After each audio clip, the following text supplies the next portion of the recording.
ನಮಸ್ಕಾರ. ನಾನು ಡಾಕ್ಟರ್ ಪ್ರಹ್ಲಾದ್ ರಾವ್, ಮೈಸೂರು. ಇಂದು ನಾನು ಓವರ್ ಯೂಸ್ ಇಂಜುರಿ ಬಗ್ಗೆ ಸ್ವಲ್ಪ ವಿಷಯ ತಿಳಿಸ್ಕೊಡ್ತಾ ಇದ್ದೀನಿ. ಸಾಧಾರಣ ಕೆಲವು ಆಟಗಳಲ್ಲಿ ರಿಪೀಟೆಡ್ ಮೂಮೆಂಟ್, ಒಂದೇ ಥರ ಮೂಮೆಂಟ್ ಮಾಡ್ತಾ ಇರ್ತಾರೆ. ಉದಾಹರಣೆಗೆ ಶಟಲ್ ಕಾಕ್ ಆಡ್ಬೇಕಾದ್ರೆ, ಟೆನ್ನಿಸ್ ಆಡ್ತಾ ಇರಬೇಕಾದ್ರೆ ಒಂದೇ ಥರ ಮೂಮೆಂಟ್ ಆಗ್ತಾ ಇರುತ್ತೆ. ಅಂಥವರಿಗೆ ಎಲ್ಬೋ ಜಾಯಿಂಟಲ್ಲಿ ಓವರ್ ಯೂಸ್ ಆಗಿ ಟೆನ್ನಿಸ್ ಎಲ್ಬೋ ಅಂತ ಬರುತ್ತೆ. ಇನ್ನು ಅಥ್ಲೆಟಿಕ್ಸ್ ಮತ್ತು ಫುಟ್ಬಾಲ್ ಆಟ ಆಡೋರಿಗೆ, ಕ್ರಿಕೆಟ್ ಆಟ ಆಡೋರಿಗೆ ಓಡಿ ಕೆಲವು ಕಾಲಲ್ಲಿ ಮತ್ತು ಕಾಲಿನ ಮುಂಭಾಗ ನೋವು ಬರ್ಬೋದು, ಅಥವಾ ತೊಡೆಯ ಹೊರಭಾಗ ನೋವು ಬರ್ಬೋದು. ಬರೀ ಆಟಗಳಲ್ಲಿ ಅಷ್ಟೇ ಅಲ್ಲದೇ ದಿನನಿತ್ಯ ಕೆಲವರು ಮಾಡುವ ಕೆಲಸದ ಮೇಲೆ ಕೂಡ ಈ ಓವರ್ ಯೂಸ್ ಇಂಜರಿ ಆಗುತ್ತೆ. ಉದಾಹರಣೆಗೆ ದರ್ಜಿಗಳು, ಟೈಲರ್, ಅವರಿಗೆ ಕತ್ತರಿ ಕಟ್ ಮಾಡಿ ರಿಸ್ಟ್ ಪೇನು, ಬೆರಳುಗಳು ನೋವು ಬರ್ಬೋದು. ಮೆಷಿನ್ ಹಿಂದಿನ ಕಾಲದಲ್ಲಿ ಕಾಲಲ್ಲಿ ಒತ್ತುತ್ತಾ ಇದ್ರಲ್ಲ, ಅದರಿಂದ ಆ್ಯಂಟೀರಿಯರ್ ಶಿನ್ ಪೇನ್ ಅಂತ ಲೆಗ್ಗಲ್ಲಿ ಮುಂಭಾಗ ನೋವು ಬರ್ತಾಯಿತ್ತು. ಅನೇಕ ಫ್ಯಾಕ್ಟ್ರಿಗಳಲ್ಲಿ ರಿಪಿಟೇಟಿವ್ ಮೂಮೆಂಟ್ ಆಗ್ತಿರುತ್ತೆ, ಅಥವಾ ಡ್ರಿಲ್ಲಿಂಗ್ ಮಾಡ್ತಾ ಇರುತ್ತೆ. ಅಂಥವ್ರಿಗೆ ಕೂಡ ವೈಬ್ರೇಷನ್ ಆಗಿ ಕೆಲವು ಪ್ರಾಬ್ಲಮ್ಗಳು ಬರೋ ಸಾಧ್ಯತೆ ಇರುತ್ತೆ. ಇದೆಲ್ಲ ಆದಾಗ ನಾವು ನಮ್ಮ ಇಷ್ಟಪಡುವ ಕೆಲಸವನ್ನಾಗಲಿ ಆಟವನ್ನಾಗಲಿ ಕೆಲವು ಸಲ ಸ್ವಲ್ಪ ಸಮಯ ಬಿಡಬೇಕಾಗುತ್ತೆ. ಇದನ್ನು ಹೇಗೆ ತಡೆಗಟ್ಟುವುದು ಅದನ್ನು ಮುಂದೆ ತಿಳಿಸ್ಕೊಡ್ತಾ ಇದ್ದೀನಿ. ಈ ಓವರ್ ಯೂಸ್ ಇಂಜರಿ ಇದಕ್ಕೆ ಬಹಳ ಮುಖ್ಯ ಕಾರಣ ಅತಿಯಾಗಿ ಕೆಲಸ ಮಾಡುವುದು ಅಥವಾ ಅತಿಯಾಗಿ ಮೊದಲೇ ಆಟ ಆಡೋದು. ಯಾವುದಾದ್ರೂ ನೋವು ಬಂದಾಗ ನಾವು ಸ್ವಲ್ಪ ದಿವಸ ರೆಸ್ಟ್ ತಗೊಂಡು ಮತ್ತೆ ಪುನಃ ಅದನ್ನು ಸ್ಟಾರ್ಟ್ ಮಾಡಿ ಗ್ರ್ಯಾಜುಯಲ್ ಆಗಿ ಬಿಲ್ಡಪ್ ಮಾಡ್ಕೋಬೇಕು. ಮೊದಲು ಒಂದು 5 ನಿಮಿಷ ಮಾಡೋದು, ಆಮೇಲೆ ಒಂದು ವಾರ ಕಳೆದ್ಮೇಲೆ ಅದನ್ನು 10 ನಿಮಿಷ ಮಾಡ್ಕೊಳ್ಳೋದು, ಮತ್ತೊಂದು ವಾರ ಕಳೆದ್ಮೇಲೆ 15 ನಿಮಿಷ ಮಾಡ್ಕೊಳ್ಳೋದು. ಆ ಥರ ಮಾಡಿ ನಾವು ಮಸಲ್ಸನ್ನು ಬಿಲ್ಡಪ್ ಮಾಡ್ಕೋಬೇಕು. ಯಾವಾಗ ನಮ್ಮ ಕೈ ಕಾಲುಗಳು ನೋವು ಬಂದರೂ ಕೂಡ ನಾವು ನಮ್ಮ ಆಟನ ಅಥವಾ ನಮ್ಮ ಕೆಲಸನ ಮುಂದುವರಿಸ್ತಾ ಹೋದರೆ ಕೆಲವು micro injury to the muscles ಆಗಿ ಆ ಭಾಗದಲ್ಲಿ ಕೆಲವು ಸಲ ಊದ್ಕೊಳ್ಳುತ್ತೆ, ಒಳಗಡೆ ಇಂಟರ್ನಲ್ ಬ್ಲೀಡಿಂಗ್ ಆಗಿರ್ಬೋದು. ಆಗ ನಾವು ಆ ಕಾರ್ಯವನ್ನು ಅಥವಾ ಆ ಆಟಗಳನ್ನು ಸದ್ಯಕ್ಕೆ ನಿಲ್ಲಿಸಿ ರೆಸ್ಟ್ ತಗೊಳ್ಬೇಕಾಗುತ್ತೆ. ಒಂದು ವಾರದ ನಂತರ ಪುನಃ ಶುರು ಮಾಡಬೇಕು. ಪುನಃ ಶುರು ಮಾಡಿದಾಗ ಮೊದಲ ಥರನೇ ಗಂಟೆಗಟ್ಟಲೆ ಮಾಡೋಕ್ಕಾಗಲ್ಲ. ಒಂದು 5 ನಿಮಿಷ ದಿನ ಮಾಡಿ, ಒಂದು 5 ದಿವಸ ಆದಮೇಲೆ 10 ನಿಮಿಷ, 15 ನಿಮಿಷ, ಹೀಗೆ ಗ್ರ್ಯಾಜುಯಲ್ ಆಗಿ ಅದನ್ನು ಬಿಲ್ಡಪ್ ಮಾಡ್ಕೋಬೇಕಾಗತ್ತೆ. ಈ ಮಸಲ್ ಸ್ಟ್ರೈನ್ ಅಥವಾ ಸಾಫ್ಟ್ ಟಿಶ್ಯೂ ಇಂಜರಿಯಲ್ಲಿ ಕಾಮನ್ ಆಗಿ ಕಂಡುಬರೋದು IT ಬ್ಯಾಂಡ್ ಅಥವಾ ಇಲಿಯೋಟಿಬಿಯಲ್ ಬ್ಯಾಂಡ್ ಸ್ಟ್ರೈನ್ ಆಗಿರುತ್ತೆ. ರನ್ನರ್ಸ್ ನೀ, ಓಡಿ ಈ ಪಟೆಲಾರ್ ಟೆಂಡನ್ ಸ್ಟ್ರೈನ್ ಆಗ್ಬೋದು. ಪ್ಲ್ಯಾಂಟಾರ್ ಫೇಸಿಟಿಸ್ ಅಂದರೆ ಹಿಂಬಡಿ ನೋವು ಬರ್ಬೋದು. ಟೆನ್ನಿಸ್ ಎಲ್ಬೋ ಜಾಯಿಂಟಲ್ಲಿ ನೋವು ಬರ್ಬೋದು. ಶೋಲ್ಡರ್ ಇಂಪಿಂಜ್ಮೆಂಟ್, ಇಲ್ಲಿ ಭುಜನ ಮೇಲೆ ಕೆಳಗಡೆ ಆಡಿಸೋದು ಕೂಡ ಕಷ್ಟ ಆಗುತ್ತೆ. ಆ್ಯಕ್ಯುಲಿಸ್ ಟೆಂಡಿನೈಟಿಸ್, ಹಿಂಬಡಿಯ ಹಿಂಭಾಗ ಅಲ್ಲಿ ಕೂಡ ನೋವು ಬರುತ್ತೆ. ಪಟೆಲೋಫಿಮರಲ್ ಪೇನ್ ಸಿಂಡ್ರೋಮ್, ರಿಸ್ಟ್ ಹತ್ರ ನೋವು ಬರ್ಬೋದು. ಡಿಕರ್ವೆನ್ಸ್ ಡಿಸೀಸ್ ಅಂತ ಹೇಳ್ತೀವಿ.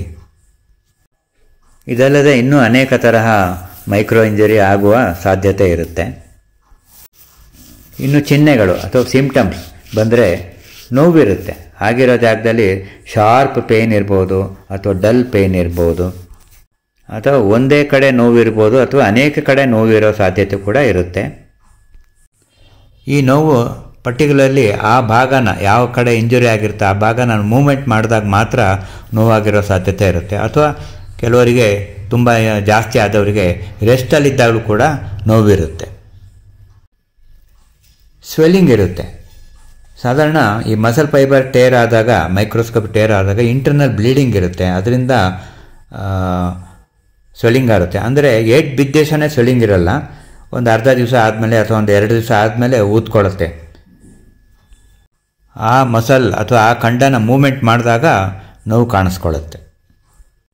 ಇನ್ನು ಟ್ರೀಟ್ಮೆಂಟಿಗೆ ಬಂದರೆ ಬಹಳ ಮುಖ್ಯವಾಗಿ ರೆಸ್ಟ್ ಬೇಕಾಗುತ್ತೆ. ಯಾವ ಮೂಮೆಂಟಲ್ಲಿ ನಿಮಗೆ ನೋವು ಬರುತ್ತೋ ಆ ಮೂಮೆಂಟನ್ನು ನೀವು ನಿಲ್ಲಿಸಬೇಕಾಗುತ್ತೆ. ಇನ್ನು ರೈಸ್, RICE ಅಂತ ಹೇಳ್ತೀವಿ. R stands for rest, I for ice, C for compression, E for elevation ಅಂತ. ಅಂದರೆ ಆ ಪಾರ್ಟಿಗೆ ರೆಸ್ಟ್ ಕೊಡಬೇಕು, ಕೋಲ್ಡ್ ಪ್ಯಾಕ್ ಕೊಡಬೇಕು, ಕಂಪ್ರೆಷನ್ ಅಂದರೆ ಟೈಟ್ ಬ್ಯಾಂಡೇಜ್ ಕಟ್ಟಬೇಕಾಗುತ್ತೆ, ಊದ್ಕೊಳ್ಳೋದು ಜಾಸ್ತಿ ಆಗ್ತದೆ ನೋಡ್ಕೊಳ್ಬೇಕಾದ್ರೆ. ಇನ್ನೂ ಸ್ವೆಲ್ಲಿಂಗ್ ಬರ್ತಾಯಿದ್ದಂಗೆ ಈ ಕೈಯಿನ ಅಥವಾ ಕಾಲನ್ನು ಎತ್ತರ ಮಾಡ್ಕೋಬೇಕು, ಎಲಿವೇಟ್ ಮಾಡ್ಕೋಬೇಕು. ದಿನನಿತ್ಯ ಹಾಗಾಗಿ ಒಂದು 15 ನಿಮಿಷ 20 ನಿಮಿಷ ಮಾಡಿದ್ರೆ ನಿಮಗೆ ಬೇಗ ಊದೋದು ಕಮ್ಮಿ ಆಗುತ್ತೆ. ತಾತ್ಕಾಲಿಕವಾಗಿ ಯಾವುದಾದ್ರೂ ಪೇಯ್ನ್ ಕಿಲ್ಲರ್ ನಿಮ್ಮ ಡಾಕ್ಟ್ರ್ ಹೇಳಿದಾಗೆ ಒಂದು 2-3 ದಿವಸ ತೊಗೊಂಡ್ರೆ ಅಡ್ಡಿ ಇಲ್ಲ. 5-6 ದಿವಸ ಅಥವಾ ಒಂದು ವಾರದ ನಂತರ ನೋವುಗಳೆಲ್ಲ ಕಮ್ಮಿ ಆದಮೇಲೆ ಫಿಸಿಯೋಥೆರಪಿ ಬೇಕಾಗುತ್ತೆ. ಫಿಸಿಯೋಥೆರಪಿ ಅದರಲ್ಲಿ ಸ್ಟ್ರೆಚಿಂಗ್ ಎಕ್ಸಸೈಸು ಮತ್ತು ಸ್ಟ್ರೆಂಗ್ತನಿಂಗ್ ಎಕ್ಸಸೈಸ್ ಅಂತ ಹೇಳ್ತೀವಿ, ಗ್ರ್ಯಾಜುಯಲ್ ಆಗಿ ಮಾಡ್ಕೊಂಡು ಹೋಗಬೇಕಾಗುತ್ತೆ. ಈ ಎಕ್ಸಸೈಸ್ ಮಾಡಬೇಕಾದ್ರೆ, ಟ್ರೈನಿಂಗ್ ಮಾಡಬೇಕಾದ್ರೆ ಯಾವ್ದಾದ್ರು ಮಸಲ್ ಸ್ಟ್ರೆಚ್ ಆಗಿ ನೋವು ಬಂದರೆ ಆ ಪರ್ಟಿಕ್ಯುಲರ್ ಮೂಮೆಂಟನ್ನು ಸ್ಟಾಪ್ ಮಾಡಬೇಕಾಗುತ್ತೆ. ಪ್ರಿವೆನ್ಷನ್, ಓವರ್ ಇಂಜರಿ ಆಗದಿದ್ದಂಗೆ ಹೆಂಗೆ ನಡ್ಕೋಬೇಕು, ಯಾವ ಥರ ಪ್ರಿವೆಂಟ್ ಮಾಡ್ಕೋಬೇಕು. ಯಾವುದೇ ಕೆಲಸ ಆಗಲಿ ಅಥವಾ ಯಾವುದೇ ಆಟ ಆಗಲಿ ನಾವು ಗ್ರ್ಯಾಜುಯಲ್ ಆಗಿ ಈ ಟ್ರೈನಿಂಗ್ ಇಂಟೆನ್ಸಿಟಿನ ಇನ್ಕ್ರೀಸ್ ಮಾಡ್ಕೊಳ್ತಾ ಹೋಗಬೇಕಾಗುತ್ತೆ. ಒಂದೇ ದಿವಸ ಜಾಸ್ತಿ ಮಾಡ್ಕೋಬಾರ್ದು. ಈ ಹೆವಿ ವೆಯ್ಟ್ ಲಿಫ್ಟ್ ಮಾಡೋದಾಗಲಿ ಓಡೋದಾಗಲಿ ಮೊದಲನೇ ದಿವಸನೇ ಓವರ್ ಎಂಥೂಸಿಯಾಸ್ಟಿಕ್ ಜಾಸ್ತಿ ಮಾಡೋಕ್ಕೆ ಹೋದರೆ ಮಸಲ್ ಇಂಜುರಿ ಆಗಿ ಅವರು ಡಿಸ್ಕಂಟಿನ್ಯೂ ಆಗೋ ಸಾಧ್ಯತೆ ಇರುತ್ತೆ. ಮೊದಲು 2 ನಿಮಿಷ ಇಂಟೆನ್ಸಿವ್ ವರ್ಕ್ ಮಾಡಿ ಆಮೇಲೆ ಸ್ವಲ್ಪ ದೂರ ನಡೆದು ಮತ್ತು ವಾರಕ್ಕೊಂದು ಸಲ 2 ನಿಮಿಷ ಜಾಸ್ತಿ ಮಾಡ್ಕೊಂಡು ಹೋಗಬೇಕಾಗುತ್ತೆ. ಮ್ಯಾಕ್ಸಿಮಮ್ 20 ಮಿನಿಟ್ಸ್ ಮಾಡಿಕೊಂಡ್ರೆ ಆವಾಗ ಉಪಯೋಗ ಆಗುತ್ತೆ.